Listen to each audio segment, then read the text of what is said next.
Great sculpting tools to use with polymer clay. There are so many sculpting tools. It can get a bit overwhelming when you are first starting out with polymer clay. So instead of covering everything I have found, I'm going to focus on what I think are the 5 best sculpting tools. Well, 5 types, as most of these have different variations to them. Craft knife.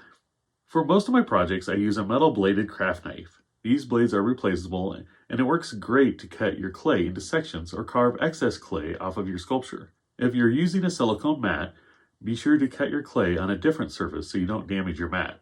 A plastic craft knife is an okay substitute for this if you're worried about cutting yourself or looking for something for a younger sculptor. In my experience, these don't give as clean of a cut as their metal counterparts.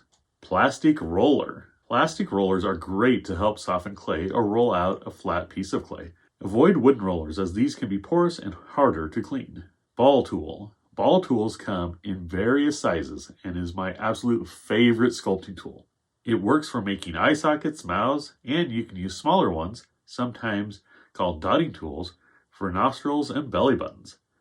I also use it to blend the clay when I attach pieces together. I usually drag the clay with a ball tool and then smooth it with my finger or a rubber tipped tool, which leads me to my next tool. Silicone clay sculpting tools. These tools come with a variety of different rubber tips and work great for smoothing your clay or adding details.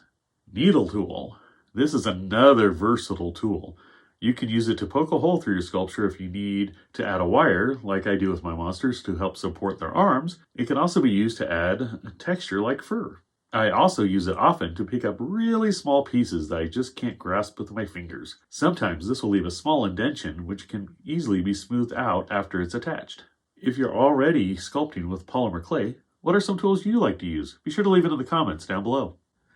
If you found this video useful, please consider subscribing to my channel. Also, make sure to ring that notification bell. If you want to learn more about polymer clay, be sure to check out my bite-sized tutorial playlist, or you can check out one of my original creations up here.